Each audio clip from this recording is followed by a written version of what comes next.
So as we come up on October, I realize there's a lot of things that we might not be able to do this year. Right now I'm filming in 2020, so it is COVID still. And a lot of the commercial fun things we used to do for Halloween just isn't open or isn't going to be open this year. Things like the amusement parks and their haunted nights and traditional haunted houses where you go through the mazes. Stuff like that probably isn't going to be open, at least where I'm at. I'm in California and I know it's not going to be open here. Maybe in other states it is. But I was thinking about it since we're coming up on October. I was thinking about, well, does that mean we can't do some of those fun things? Does that mean we can't really enjoy some of those kind of haunted places? And the answer is absolutely not. We can absolutely enjoy some of those things. So what I did is I went through, did a big search and found some of the top haunted places around the USA, since we're kind of limited to traveling in the USA right now. And these are places that you can go and do tours. A lot of them have night tours. Some of them are even bed and breakfasts and hotels so that you can actually go and spend the night there. And just to kind of zhuzh up your October and just a really fun fall vacation. So are you ready? Let's go ahead and dive in.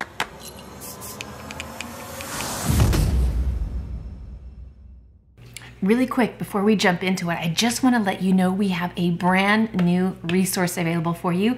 It is a travel planning cheat sheet.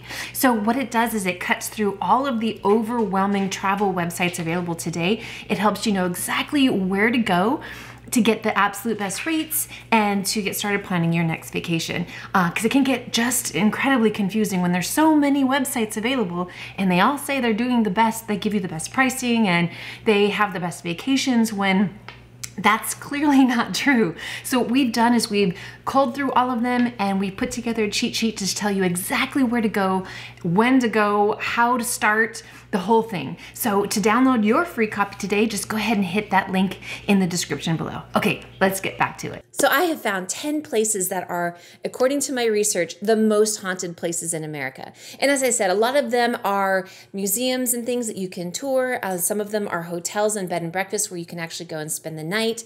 But I have found 10. Now, this is by no means everything in America. There's a lot more. These are just the ones that really struck me as having really something kind of cool that you could do this October. So what I'm going to do is cover the first 5 now, and then in the next video, I'll cover the next 5 and we'll go over them from there. So let's go ahead and dive in. All right, the first one I want to talk to you about is Whaley House in San Diego, California. Now, this is a museum in Old Town San Diego. It was built in 1857 and served a lot of purposes in its day. It was a granary, it was the county courthouse, amongst other things. And the Whaley family actually stayed there for a while, or lived there for a while. They're the ones that built it. It was the first 2-story brick edifice in San Diego, so the family lived there for quite some time. What makes it stand out a bit is it is the site, because it was the county courthouse, there were executions performed there. Also, the daughter, Violet Whaley, committed suicide in 1885, but there were hangings and things on the property because it was the courthouse. And one of the most famous ghosts that still haunts the premises today is Yankee Jim. Now, he was a criminal that was hanged in 1852 in the backyard, basically, on the property. And he is known to be seen walking in and out and haunting and making noise and different things.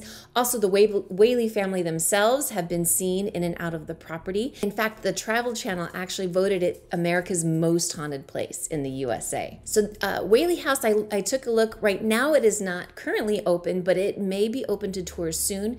But even if you don't actually go into Whaley House, when you go to Old Town, you can visit the property and be able to walk around the property.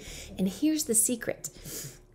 The more haunted place with Whaley House is actually, I believe it's behind. See, my niece used to live in San Diego, and she told me stories. She had a friend that lived near Whaley House in Old Town.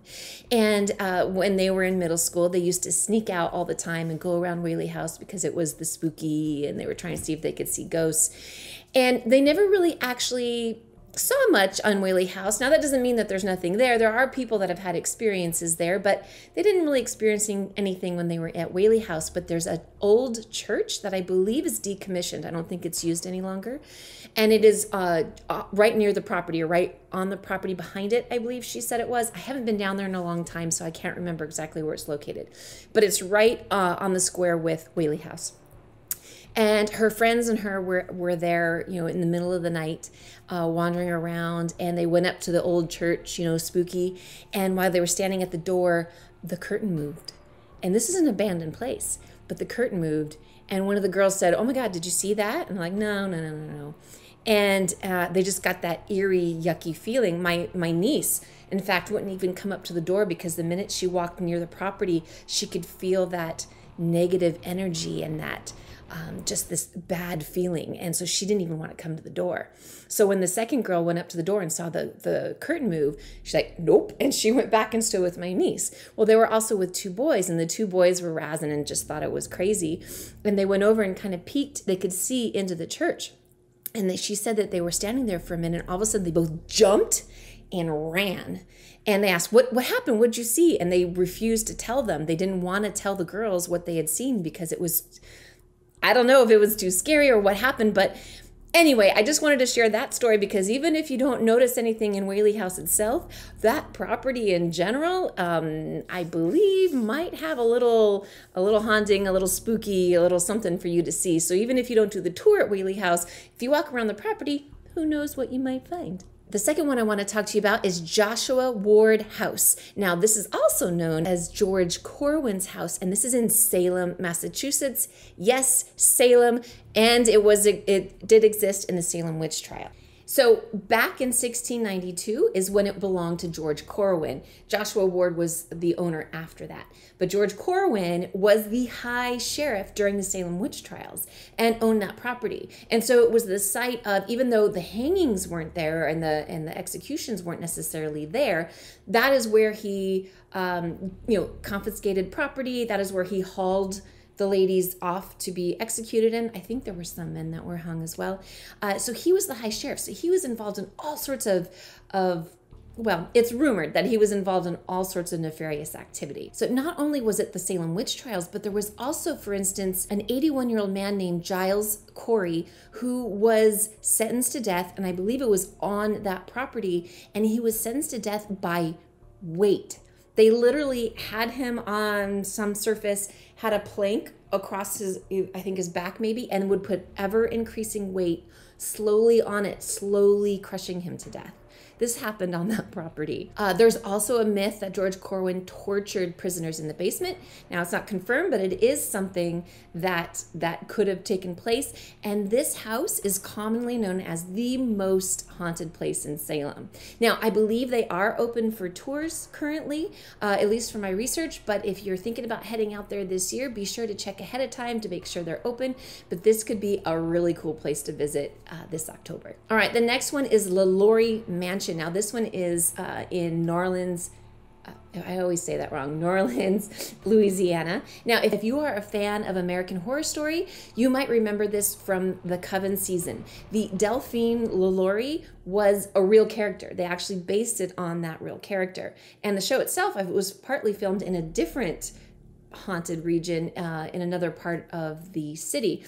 But this mansion, LaLaurie Mansion, Delphine LaLaurie was known to torture slaves on her property. And over the 200 years that since then, there has been a ton of reports of paranormal activity. In fact, briefly, it was an all-girls school, and I believe an all-African-American girls' school.